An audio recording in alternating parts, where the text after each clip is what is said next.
ിലേക്ക് സഞ്ചരിക്കുന്നതാണ് ഉറക്കത്തിൽ നടന്നുകൊണ്ടിരിക്കുന്നത്. നമ്മുടെ റൂഹിന് ഒരു പ്രത്യേകതയുണ്ട്. അത് എന്റെ ആത്മാവിന് രണ്ടവസ്ഥകളുണ്ടെന്നാണ്.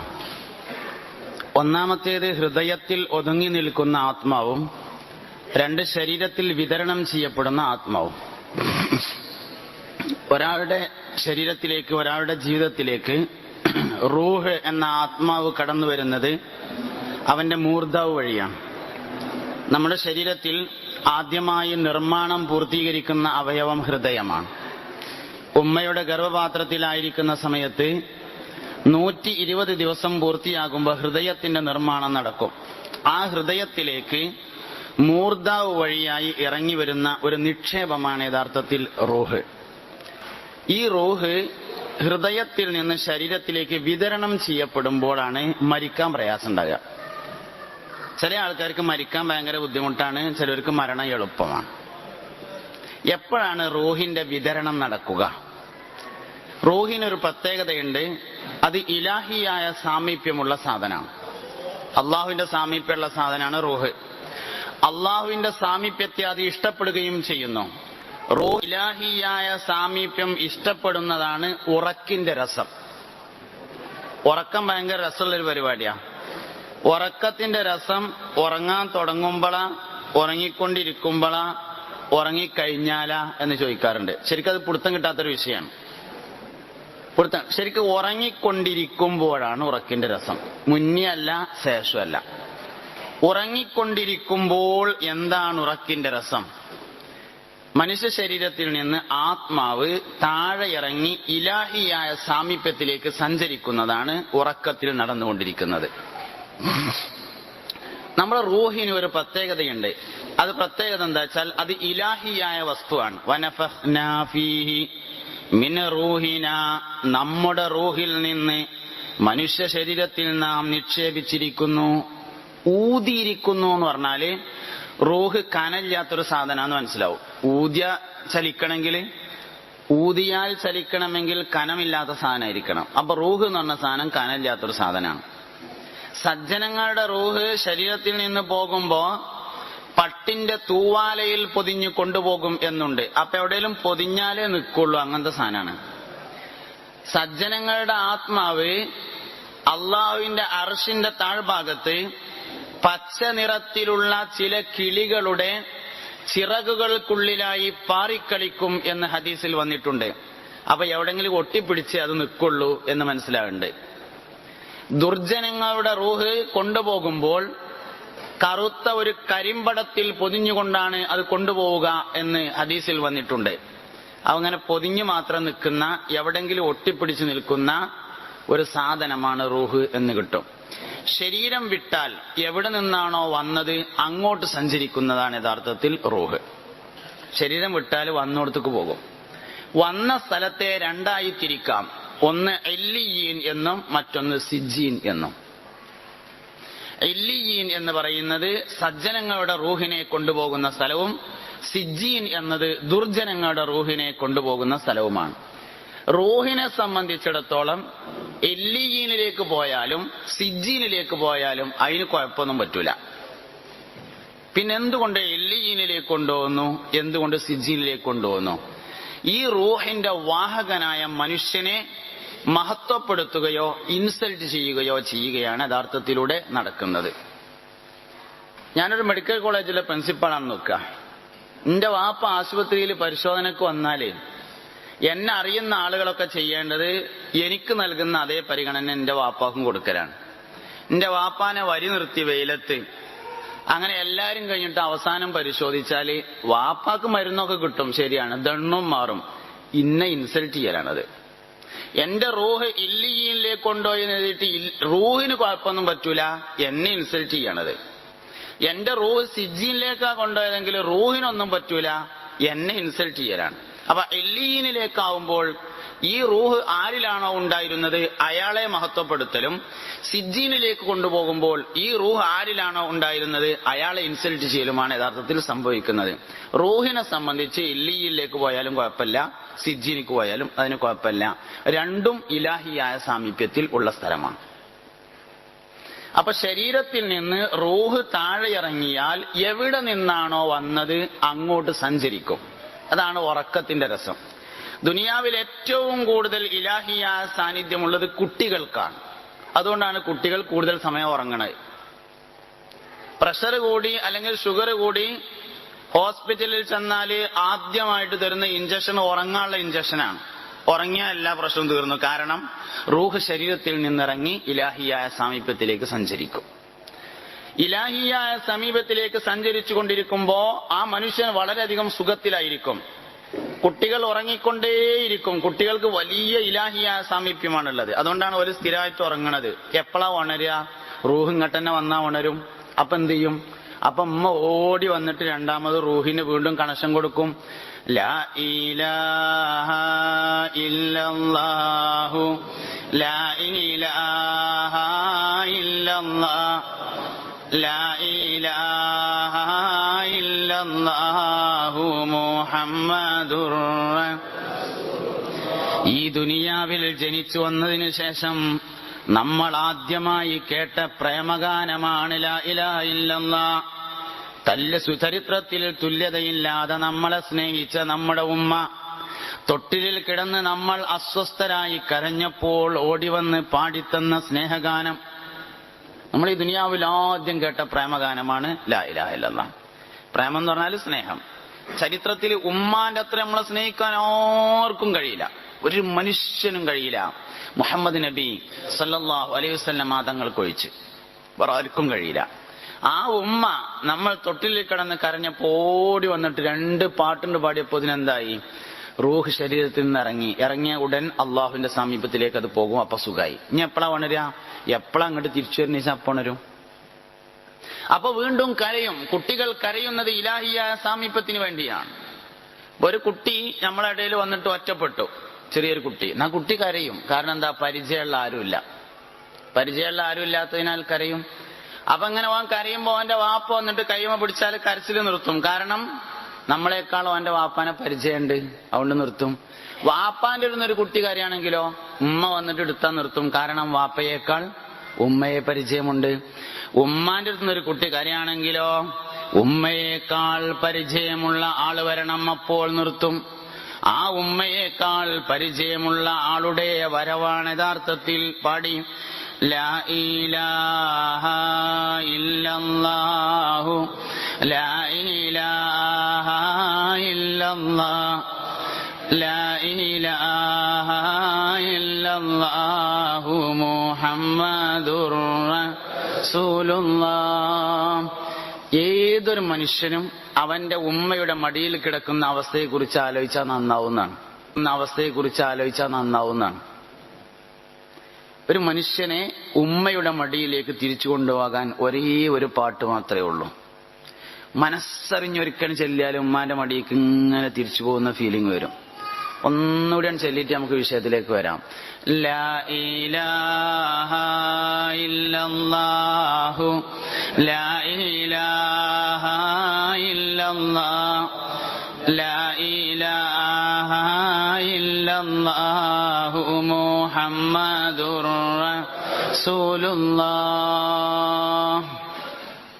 ബഹുമാനപ്പെട്ട ഹുജ്ജത്തുൽ ഇസ്ലാം അബൂ ഹാമിദുൽ ഗസ്സാലി റളിയല്ലാഹു അൻഹു തന്റെ ഇഹ്യാ ഉലൂമുദ്ദീനിൽ പറഞ്ഞ എല്ലാ ഹദീസുകളെയും വിമർശിച്ച ആളാണ് ഷെയ്ഖുൽ ഇസ്ലാം എന്ന പേരിൽ അറിയപ്പെടുന്ന ഇബ്നു തൈമിയ്യ. എന്നാൽ ഇബ്നു തൈമിയ്യ പറഞ്ഞു, ഗസ്സാലി പറഞ്ഞ ഒരു ഹദീസ് എന്നെ വല്ലാതെ സ്വാധീനിച്ചിട്ടുണ്ട്. ഇദാ ദക്കറല്ലാഹ ഖലസാ, അല്ലാഹുവിനെ ഒരു മനുഷ്യൻ ഓർത്താൽ രക്ഷപ്പെട്ടു എന്ന ഹദീസ് എന്നെ വല്ലാതെ സ്വാധീനിച്ചു. ഇദാ ദക്കറ അല്ലാഹ്, ഒരാൾക്ക് അല്ലാഹ് എന്നോർമ്മ വന്നാൽ ഖലസ, അവന് രക്ഷപ്പെടുന്നതാണ്. 86,400 സെക്കൻഡുകൾ ഒരു ദിവസമുണ്ട്. 86,400 സെക്കൻഡാണ് ഒരു ദിവസം. അതിലെ ഒരൊറ്റ സെക്കൻഡ് സമയം നമുക്ക് അല്ലാഹ് എന്നോർമ്മ വന്നാൽ വിജയിക്കുന്നതാണ്.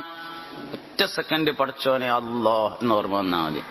ഇദാ ദക്കറല്ലാഹ ഖലസ, ഒറ്റ സെക്കൻഡ് മതി ഒരു മനുഷ്യൻ നന്നാവാൻ. ഒരു സെക്കൻഡ് കൊണ്ട് ഒരു മനുഷ്യന് നന്നാവാമെന്ന് തിരിച്ചറിയാൻ റൂഹ് തൊണ്ടക്കുഴിയിലേക്ക് എത്തേണ്ടി വരുമെന്ന് മാത്രം. വൽതഫ്ഫത്തിസ്സാഖു ബിസ്സാഖ് വളന്ന അന്നഹുൽ ഫിറാഖ് വൽതഫ്ഫത്തിസ്സാഖു ബിസ്സാഖ്. കാലുകൾ പരസ്പരം കൂട്ടിയുരസിയിട്ട് മരിക്കുകയാണെന്നുറപ്പിച്ചാൽ മനുഷ്യൻ പറയും, റബ്ബി ലൗലാ അഖർതനീ ഇലാ അജലിൻ ഖരീബ് ഫഅസ്സദ്ദഖ വഅകും മിനസ്സാലിഹീൻ. അല്ലാഹുവേ, എന്നെ ഒരു സെക്കൻഡ് പിന്തിച്ചിടുവോ, വഅകും മിനസ്സാലിഹീൻ, എന്നാൽ ഞാൻ സ്വാലിഹീങ്ങളിൽ ഉൾപ്പെട്ടുകൊള്ളാം. ഒരാൾക്ക് സ്വാലിഹാവാൻ ആവശ്യമുള്ളത് ഒരു സെക്കൻഡാണ് എന്ന് തിരിച്ചറിയാൻ റൂഹ് തൊണ്ടക്കുഴിയിലെത്തണം. റൂഹ് തൊണ്ടക്കുഴിയിലെത്തുക എന്ന് പറഞ്ഞാല് റൂഹ് ഇവിടെ വന്ന് നിൽക്കൂല, ഹൃദയത്തിൽ നിന്ന് റൂഹിനെ എടുക്കുന്നതിനാണ് തൊണ്ടക്കുഴിയിലെത്തുക എന്ന് പറഞ്ഞത്. അസ്രാഈൽ അലൈഹിസ്സലാമും അനുയായികളുമാണ് റൂഹിനെ പിടിക്കാൻ വേണ്ടി വരിക. നല്ല മനുഷ്യന്മാരുടെ അടുത്തേക്ക് വരുമ്പോ അസ്രാഈൽ മുമ്പിലും പരിവാരം ബാക്കിലുമായിരിക്കും. വന്നിട്ട് അസ്സലാമു അലൈക്കും എന്ന് പറയും, ചിരിക്കും, തമാശക്ക് പറയും. തലയുടെ ഭാഗത്ത് ഇരുന്ന് ഇങ്ങനെ സ്വർഗത്തെ പറ്റി സംസാരിച്ചു കൊണ്ടിരിക്കുമ്പോ മലക്കുകൾ കാലിന്റെ തള്ളാമ്പലിന്റെ അവിടുന്ന് റൂഹ് ഇങ്ങനെ പിടിക്കും. അറിയുന്നില്ല. ഹൃദയത്തിൽ കൊണ്ടെന്ന് വെക്കുമ്പോ ആ മനുഷ്യനോട് അസ്രാഈൽ അലൈഹിസ്സലാം മരണത്തിന് സമ്മതം ചോദിക്കും. മരിക്കല്ലേ എന്ന് ചോദിക്കും. ആയിക്കോട്ടെ എന്ന് പറയും. അപ്പൊ ഇവിടുക്കാണ് വെച്ചത്, അവിടുന്ന് തന്നെ എടുക്കുന്നത്. മൂർധാവിലൂടെ ഹൃദയത്തിലാണ് വെച്ചത്. കുട്ടികളെ തലമ്മ ഇങ്ങനെ ചാടുന്ന സ്ഥലം, അതിലൂടെ ഹൃദയത്തിലേക്കാണ് നിക്ഷേപിച്ചിട്ടുള്ളത്. അതുകൊണ്ട് അവിടെ നിന്ന് മൂർധാവിലൂടെ അത് തിരിച്ചെടുക്കുന്ന സമയത്ത് വീണ്ടും പതപ്പ് ഇങ്ങനെ തലച്ചോറ് ഇങ്ങനെ മൂർധാവ് ഇങ്ങനെ ചാടിക്കൊണ്ടിരിക്കും. മരിക്കുന്ന സമയത്തും തലച്ചോറ് ചാടും, ജനിച്ചു വന്ന ഉടനെയും ചാടും. അപ്പൊ ഇതിലൂടെയാണ് സാധനം തിരിച്ചെടുക്കുന്നത്. ഇവിടെ നിന്ന് ഇങ്ങോട്ട് എടുക്കുന്നതിനാണ് യഥാർത്ഥത്തിൽ റൂഹ് തൊണ്ടക്കുഴിയിലെത്താന്ന് പറഞ്ഞത്. അപ്പോൾ എല്ലാവർക്കും തിരിച്ചറിയാൻ പറ്റും, ഞാൻ മരിക്കുകയാണ്, ഒരു സെക്കൻഡ് കിട്ടിയാൽ നന്നാവാമെന്ന്. അപ്പോൾ ഒരു സെക്കൻഡ് സമയം ചോദിക്കും, പക്ഷെ കിട്ടൂല. ആ ഒരു തീരുമാനം ശരിക്ക് നന്നാവുക എന്ന് പറഞ്ഞാൽ ഒരൊറ്റ തീരുമാനമാണ്. ഞാൻ നന്നാവാൻ തീരുമാനിച്ചു എന്ന് തീരുമാനിച്ചാൽ ആ സമയം മുതൽ നേരാവും. ഒരു മനുഷ്യൻ തീരുമാനിക്കുകയാണ്, ഞാൻ നേരാവാൻ തീരുമാനിച്ചു, എന്നാൽ ആ സെക്കൻഡ് മുതൽ അവൻ നന്നായിരിക്കും. അപ്പോ മനുഷ്യന്റെ ചിന്തകളിൽ വെച്ച് ഏറ്റവും വലിയ ചിന്ത അല്ലാഹ് എന്ന ചിന്തയാണ്. ഇത് നമ്മുടെ റൂഹിന്റെ പ്രകൃതമാണ്. ഒരു മനുഷ്യന്റെ റൂഹിന്റെ പ്രകൃതം അള്ളാഹുവിനെ കുറിച്ചുള്ള ആലോചനയാണ്. അതുകൊണ്ട് തന്നെ റൂഹ് അള്ളാഹ്ക്ക് ഇഷ്ടമില്ലാത്തതൊന്നും ഇഷ്ടപ്പെടൂല. എന്നാൽ റൂഹിന് ഇഷ്ടമില്ലാത്ത പല കാര്യങ്ങളും നമ്മൾ ആഗ്രഹിക്കുമ്പോ റൂഹ് അതിന് സഹകരിക്കാതിരിക്കുന്ന സമയത്ത് റൂഹിന് പകരമായി ശൈത്താൻ ഒരു സപ്പോർട്ട് നൽകുന്നതാണ് റൂഹാനി എന്ന് പറയുന്നത്. അപ്പോൾ ഈ റൂഹാനി എന്ന് പറഞ്ഞാൽ ഹൃദയത്തിൽ വെച്ചിട്ടുള്ള റൂഹ് ഹൃദയത്തിൽ നിന്ന് ശരീരത്തിന്റെ വിവിധ ഭാഗങ്ങളിലേക്ക് വിതരണം ചെയ്യപ്പെടുന്നതാണ്. ശരീരത്തിന്റെ ഭാഗങ്ങളിലേക്ക് റൂഹിനെ വിതരണം ചെയ്യപ്പെട്ടാൽ അതിനെടുക്കാൻ പ്രയാസം ഉണ്ടാവും. അപ്പോ മലക്കുകൾ വരുമ്പോ അസ്രായേൽ പിന്നിലും ഒപ്പമുള്ള ഒരു മുന്നിലേക്കാരം. റൂഹ് വിതരണം ചെയ്യപ്പെട്ട ആളുടെ അടുത്തേക്ക് വരുമ്പോ അസ്രായേൽ പിന്നിലും മറ്റേ മലക്കുകൾ മുന്നിലും. പരുഷമായി പെരുമാറും, കരിമ്പടം ധരിച്ചിരിക്കും, കണ്ണുകൾ മഞ്ഞ നിറത്തിലായിരിക്കും. ദേഷ്യത്തോടുകൂടെ അവർ വരുമ്പോൾ തന്നെ ദുർഗന്ധമുണ്ടായിരിക്കും. അസ്രായേൽ ഒഴിഞ്ഞിങ്ങനെ നിൽക്കും, മലക്കുകൾ പിടിച്ചു വലിക്കും റൂഹിനെ. അവന്റെ ഹൃദയത്തിൽ കൊണ്ടുവന്ന് നിൽക്കുമ്പോ നരകം കാണിച്ചു കൊടുക്കും. നരകത്തെക്കുറിച്ച് ഭയപ്പെടുത്തി അവന്റെ റൂഹുമായി ഇങ്ങനെ പോകുമ്പോ കണ്ണ് റൂഹിനെ പിന്തുടരും. മേപ്പെട്ട് ഇങ്ങനെ നോക്കും റൂഹ് ഇങ്ങനെ പോകുമ്പോ. ആ മനുഷ്യൻ പേടിച്ച് വിറക്കുന്നതാണ്. മരിക്കാൻ സുഖം കിട്ടണമെങ്കിൽ റൂഹ് വിതരണം ചെയ്യപ്പെടാതിരിക്കണം. റൂഹിന്റെ വിതരണം നടന്നാൽ മരിക്കാൻ സുഖം ഉണ്ടാവില്ല. അതുകൊണ്ട് റൂഹിന്റെ താല്പര്യങ്ങൾക്കനുസരിച്ച് ഒരാൾ പ്രവർത്തിച്ചാൽ അവന്റെ റൂഹ് വിതരണം ചെയ്യപ്പെടൂല. റൂഹിന്റെ താല്പര്യമെന്ന് പറയുന്നത് ഇലാഹിയായ സ്മരണയാകുന്നു. ഇലാഹിയായ സ്മരണയിൽ അലാ ബിദിക്രില്ലാഹി തത്മഇന്നുൽ ഖുലൂബ്. അലാ അറിയുക, ബിദിക്രില്ല, ബിദിക്രി അല്ലാഹ്, അല്ലാഹ് എന്നോർക്കൽ കൊണ്ട് തത്മഇന്നുൽ ഖുലൂബ്, ഹൃദയങ്ങൾ അടങ്ങുന്നതാണ്. ഒരു മനുഷ്യന്റെ ഓർമ്മയിൽ വെച്ച് ഏറ്റവും വലിയ ഓർമ്മ അല്ലാഹ് എന്ന ഓർമ്മയാണ്. അല്ലാഹ് എന്ന വിവരം കൊണ്ട് കാര്യമല്ല, അല്ലാഹ് എന്ന ബോധം കൊണ്ടേ കാര്യമുള്ളൂ. അബൂജഹൽ എന്ന് പറഞ്ഞാൽ വിവരമില്ലാത്ത ആളെന്നല്ല, ബോധമില്ലാത്ത ആളെന്നാ. ഓനറിയാം അല്ലാഹു ഏകനാണെന്നും മുഹമ്മദ് നബി സല്ലല്ലാഹു അലൈഹി വസല്ലം റസൂലാണെന്നും അവനറിയാം, വിവരണ്ട്. അത് ബോധമായിട്ടില്ല എന്നതാണ് പ്രശ്നം. ഒരു മനുഷ്യന് അല്ലാഹ് എന്നത് വിവരമായതുകൊണ്ട് കാര്യമില്ല. അല്ലാഹു ലാ ഇലാഹ ഇല്ലല്ലാഹ് എന്നത് അവന്റെ ബോധമായി തീർന്നാൽ അവന് രക്ഷപ്പെടുന്നതാണ്. ഓരോ ദിക്റുകളും ഇങ്ങനെ തന്നെയാണ്. ഒരാളുടെ ബോധതലത്തിലേക്ക് വരണം. ദിക്റുകളുടെ കൂട്ടത്തിൽ വെച്ച് ഏറ്റവും വലിയ ദിക്റ് അൽഹംദുലില്ലാ എന്ന ദിക്റാണ്. അൽഹംദുലില്ലയാണ് ഏറ്റവും വലിയ ദിക്റ്. ബഹുമാനപ്പെട്ട ഗൗസുൽ ആദം സുൽത്താൻ മുഹിയുദ്ദീൻ അബ്ദുൽ ഖാദിർ ജീലാനി ഖദ്ദസല്ലാഹു സിർറഹുൽ അസീസ് പറഞ്ഞു, ഹംദിന്റെ ഖൽബ് ഒരു മനുഷ്യനിൽ വന്നാൽ അവന് രക്ഷപ്പെടുന്നതാണ്. ഒരു ദിവസം ഒരു വീട്ടിലേക്ക് ഭക്ഷണം കഴിക്കാൻ വേണ്ടി ചെന്നു. വീട്ടുകാർ ഭക്ഷണമൊക്കെ കൊടുത്തതിന് ശേഷം ഒന്ന് ദുആ ചെയ്യണം എന്ന് പറഞ്ഞപ്പോ പറഞ്ഞു, ഞാൻ ദോരുന്നത് തന്നെ എഴുതി കഴിഞ്ഞിട്ടില്ല പറഞ്ഞു. വീട്ടുകാരൻ ചോദിച്ചു, അതിന് എന്താ നിങ്ങൾ ദോരുന്നതെന്ന് ചോദിച്ചു. ഞാൻ അൽഹംദുലില്ലാ എന്ന് പറഞ്ഞില്ലേ, അപ്പോൾ തുടങ്ങിയതാണ് മലക്കുകൾ അതിന്റെ ഹസനാത്ത് എഴുതല്, ഓലിപ്പോഴും നിർത്തിയിട്ടില്ല എന്ന് പറഞ്ഞു ഗൗസുൽ ആദം സുൽത്താൻ മുഹിയുദ്ദീൻ. മഹാനവറുകൾ പറഞ്ഞു, കുട്ടികളുടെ വിജയത്തിന്റെ രഹസ്യം ഭക്ഷണം കഴിക്കുമ്പോൾ അൽഹംദുലില്ലാ എന്ന് മനസ്സിലുണ്ടായിരിക്കുമെന്നതാണ്.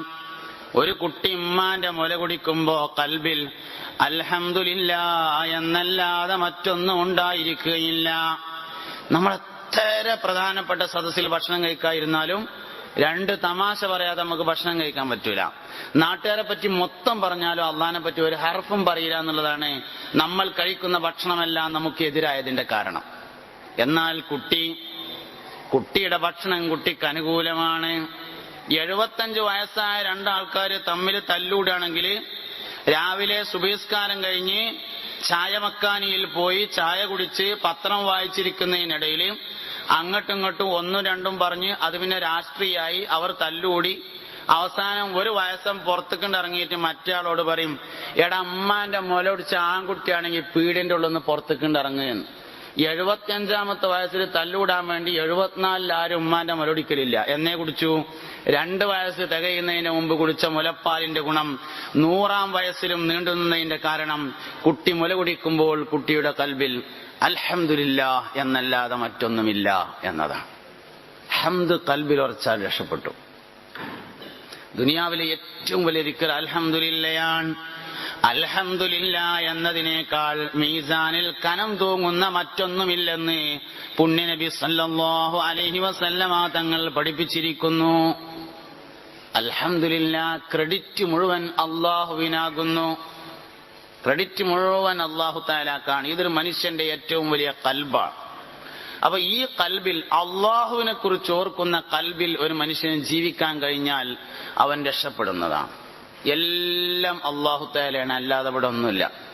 എല്ലാം അള്ളാഹു ആണ് എന്നൊരു മനുഷ്യന് തിരിച്ചറിഞ്ഞാൽ അവന് ഭക്ഷണം പോലും വേണ്ടി വരൂല എന്നാണ്. ഇബ്രാഹിമിന് അദ്ദേഹം റളിയല്ലാഹു അൻഹു ഭക്ഷണം കഴിച്ചില്ലെന്ന് ചരിത്രത്തിലുണ്ട്. ഇബ്രാഹിം അദ്ദേഹം ഭക്ഷണം കഴിച്ചിട്ടില്ല എന്നാ. മഹാനവറുകൾ കൊട്ടാരം വിട്ട കഥ എല്ലാവർക്കും അറിയാം. ഒരു ദിവസം രാവിലെ കൊട്ടാരത്തിന്റെ മുമ്പിൽ ഇരുന്ന് ഭക്ഷണം കഴിക്കുകയാണ്, നാസ്ത റൊട്ടി കഴിക്കുകയാണെന്ന് വെക്കുക ഉദാഹരണം. റൊട്ടി ഇങ്ങനെ കഴിക്കാൻ ഒരുങ്ങാണ്. മൂപ്പരിങ്ങനെ ഇരിക്കുമ്പോ ഒരു പക്ഷി വന്നു, ഒരു കാക്ക എന്ന് നമ്മളതിനെ പേരിടാം. ഒരു കാക്ക വന്ന് അതിൽ നിന്ന് റൊട്ടി എടുത്ത് പറന്നുപോയി. മൂപ്പര് കുറെ നേരം അതിങ്ങനെ നോക്കിയിരുന്നിട്ട് പിന്നെ അവസാനം ഭക്ഷണം കഴിച്ചു. 2-ാം ദിവസവും അദ്ദേഹം രാവിലെ നാസ്ത കഴിക്കുന്ന സമയത്ത് ഒരു കാക്ക വന്ന് മറ്റൊരു റൊട്ടിയുമായി പറന്നു.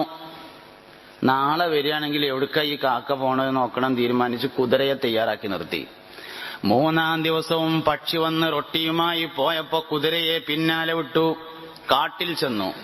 ഒരു മനുഷ്യന്റെ 2 കൈയും ബാക്കിലേക്ക് ഇങ്ങനെ കെട്ടിയിട്ട് തല മേപ്പെട്ടാക്കിയിട്ട് ഇങ്ങനെ കെട്ടിയിട്ടിരിക്കുകയാണ്. മരത്തുമ്മ ഇങ്ങനെ കെട്ടിയിട്ടിരിക്കുകയാണ്.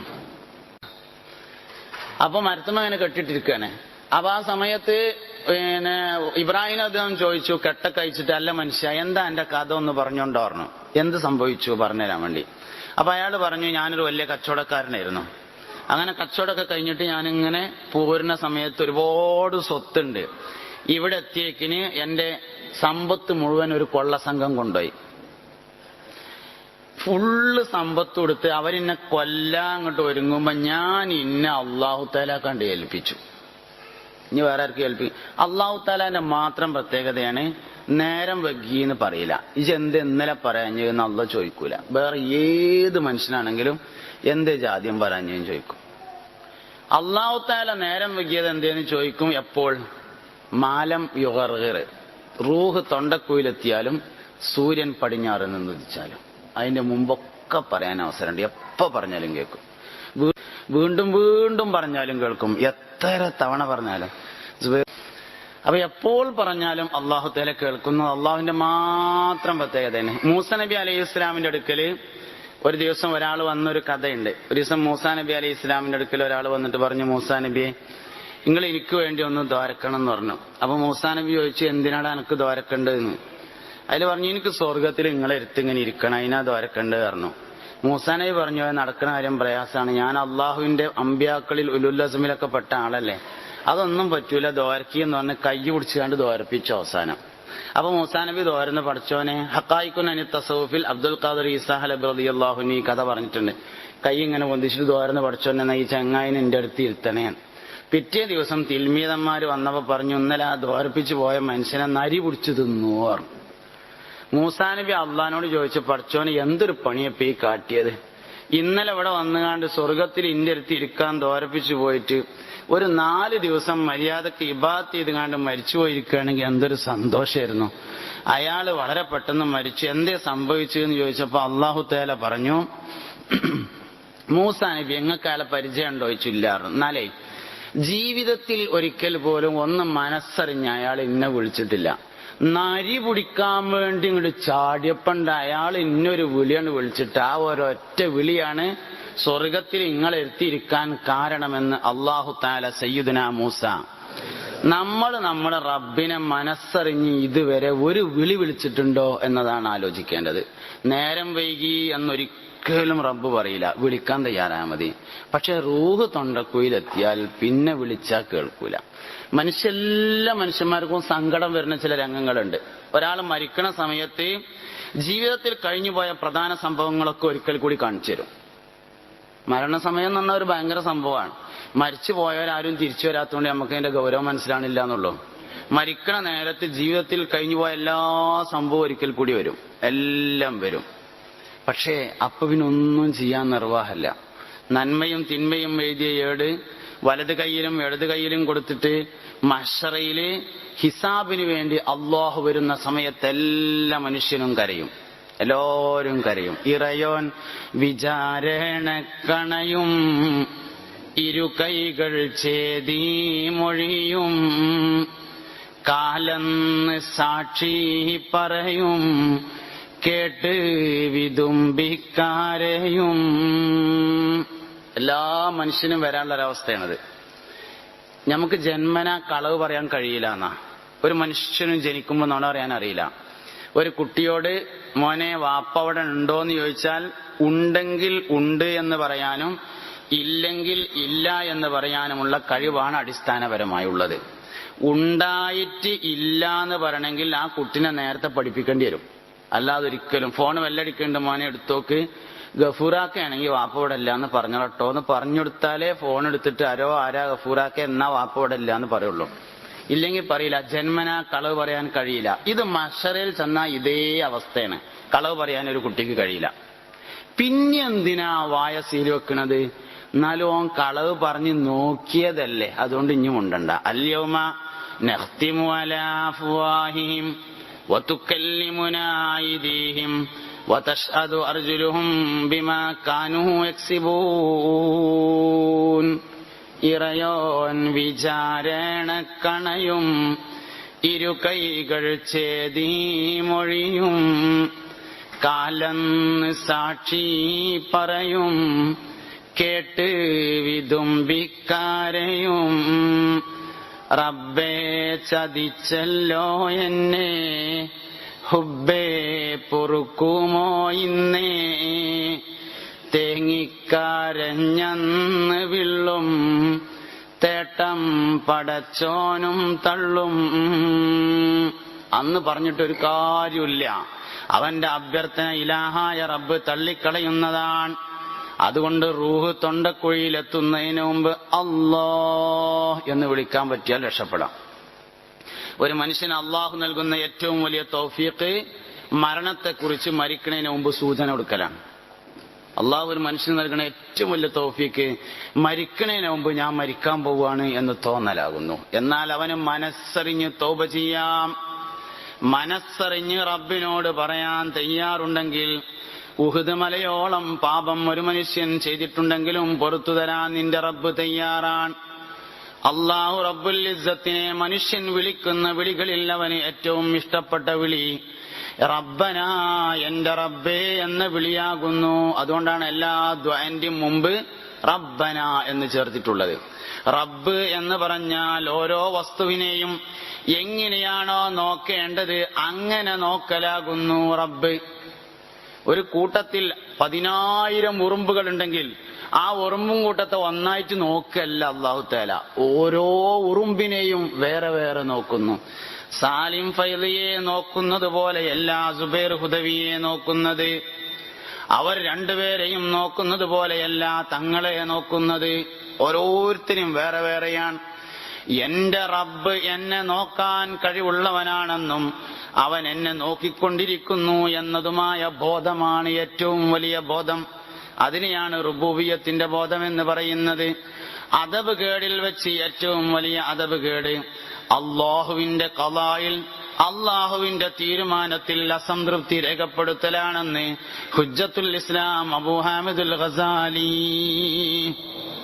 ഏറ്റവും വലിയ അദബ് കേട് അള്ളാഹ് ഒരു തീരുമാനം എടുത്താൽ അത് ശരിയായില്ലാന്ന് തോന്നലാണ്. കല്യാണം കഴിഞ്ഞ് ആദ്യത്തെ സൽക്കാരത്തിന് വന്ന് പുതിയണ്ണും പുതുമണവാളനും പുതുമണവാട്ടിയും ബൈക്കും മടങ്ങുമ്പോ ആക്സിഡന്റ് ഉണ്ടായി, പുതിയാപ്പള മാത്രം മരിച്ചു, മണവാട്ടി രക്ഷപ്പെട്ടാല് നാട്ടുകാര് മൊത്തം പറയും അള്ളാ ആ പെണ്ണിന്റെ ഒരു വിധി വല്ലാത്തൊരു വിധിയായി പോയല്ലോ എന്ന്. പെണ്ണിന് വിധിയില്ല, വിധി അള്ളാഹുവിന് മാത്രമേ ഉള്ളൂ. അള്ളാഹുവിന്റെ ഏതെങ്കിലും ഒരു തീരുമാനത്തിൽ എപ്പോഴെങ്കിലും നമുക്ക് അസംതൃപ്തി തോന്നിയിട്ടുണ്ടെങ്കിൽ അതാണ് ദുനിയാവിലെ ഏറ്റവും വലിയ അദബ് കേട് പറയുന്നത്. അള്ളാന്റെ തീരുമാനത്തെ അംഗീകരിക്കാൻ കഴിയുമ്പോഴാണ് ഒരു മനുഷ്യനിൽ റുബൂബിയത്ത്, എന്റെ റബ്ബ് അള്ളാഹുവാകുന്നു. എനിക്ക് എപ്പോഴാണോ രോഗം വേണ്ടത് അപ്പോൾ അള്ളാഹു എനിക്ക് രോഗം തരുന്നു. എനിക്കെപ്പോഴാണോ ശിഫ വേണ്ടത് അപ്പോൾ അള്ളാഹു എനിക്ക് ശിഫ നൽകുന്നു. സയ്യിദുനാ ഇബ്രാഹിം അലൈഹിസ്സലാമിനെ നമ്രൂദ് രാജാവ് തീയിലിടാൻ വേണ്ടി കൊണ്ടുപോവുകയാണ്. നമ്രൂദ് തീയിലിടാൻ വേണ്ടി കൊണ്ടുപോവാണ്. വല്ല തീയാണ്, അലോക്കിന്റെ കുളം കുത്തിയിട്ട് നിറയെ തീയിട്ട് കത്തിച്ചിരിക്കുകയാണ്. ഇടാൻ വേണ്ടി ഇങ്ങനെ കൊണ്ടുപോകുമ്പോ നസലൽ അമീൻ മലക്ക് ജിബ്രായീൽ അലൈഹിസ്സലാം ഇറങ്ങി വന്നിട്ട് ചോദിച്ചു, അല്ലയോ ഇബ്രാഹിം നബിയെ വല്ല ആവശ്യവുമുണ്ടോ? സയ്യിദുനാ ഇബ്രാഹിം അലൈഹിസ്സലാം പറഞ്ഞു, അമ്മ ഇലൈക ഫല, നിങ്ങളിലേക്ക് എനിക്കൊരു ആവശ്യവുമില്ല. വന്നയാൾ പറഞ്ഞു, ഞാൻ ജിബ്രീലാണ്, അള്ളാഹുവിന്റെ അടുക്കൽ നിന്ന് വരികയാണ്. മനസ്സിലായി. അള്ളാഹുവിലേക്ക് നിങ്ങൾക്ക് വല്ല ആവശ്യവുമുണ്ടോ എന്ന് ചോദിച്ചപ്പോ പറഞ്ഞു, എനിക്കെന്താണ് ആവശ്യമുള്ളതെന്ന് എന്നേക്കാൾ എന്റെ റബ്ബിനാണ് അറിയുക, അതുകൊണ്ട് എനിക്കൊന്നും പറയാനില്ല എന്ന് സയ്യിദുനാ ഇബ്രാഹിം. എനിക്കെന്താണ് ആവശ്യമുള്ളത് നിന്നെക്കാൾ എന്റെ റബ്ബിനാണ് അറിയാം. നമ്മൾ ദ്വാരന്നിട്ട് കൊയങ്ങിക്കണം അള്ളഹാനോട്. ദുആന്റെ ഇജാബത്ത് എന്ന് പറഞ്ഞാല് 3 തരത്തിലാണ്. ദുആന്റെ ഇജാബത്ത് 3 തരത്തിലാണ്. ഒന്ന്, ദുആ ചെയ്തത് അതേമാതിരി തരാം, ചോദിച്ചത് അതേമാതിരി തരാം. 2, ചോദിച്ചതിനേക്കാൾ ഹൈറായത് തരാം. 3, ചോദിച്ചതിന് കൂലി തരാം. ചോദിച്ചത് അതേമാതിരി തരാൻ ആരെ കൊണ്ടും പറ്റും. കുറച്ചൊരു സാമ്പത്തിക ആവശ്യം ഉണ്ടെങ്കിൽ ചോദിച്ചത് തരാം. ചോദിച്ചതിനേക്കാൾ ഹൈറായത് തരാനാണ് അള്ളാഹുവിന് ആവശ്യമുള്ളത്. കാരണം എനിക്കെന്താണ് ഹൈറെന്ന് എനിക്കൊരിക്കലും അറിയില്ല, അത് അള്ളാഹ്ക്കേ അറിയുള്ളൂ. അതിനാണ് അള്ളാഹു തആലാന് ആവശ്യമുള്ളത്. എന്നാലും ചോദിച്ചതിനേക്കാൾ ഒന്നുകൂടിയും ഗുണം കൂട്ടി തരാൻ ചിലപ്പോൾ ആർക്കെങ്കിലും പറ്റിയേക്കാം. എന്നാൽ ചോദിച്ചതിന് കൂലി തരാൻ അള്ളാഹുവിന് മാത്രമേ കഴിയൂ. അതാണ് ദുആന്റെ ഇജാബത്ത് എന്ന് പറയുന്നത്. ഉദ്ഊനി അസ്തജിബ് ലക്കും, നിങ്ങൾ എന്നോട് ദുആ ചെയ്തോളൂ ഞാൻ ഉത്തരം തരാമെന്ന് പറഞ്ഞത് ഞമ്മക്ക് തോന്നുമ്പോന്നല്ല, അള്ളാഹ്ക്ക് തോന്നുമ്പോന്നാ. നമ്മൾ വിചാരിച്ച് ഞമ്മക്ക് തോന്നുമ്പോഴാണ് ഉത്തരം എന്നാ. അങ്ങനെ പറഞ്ഞിട്ടില്ല. ഉദ്ഊനി അസ്തജിബ് ലക്കും, നിങ്ങൾ എന്നോട് ചോദിച്ചോളൂ ഞാൻ ഉത്തരം തരാമെന്ന് പറഞ്ഞത് അള്ളാഹുവിന് ഇഷ്ടമുള്ള സമയത്താണ്.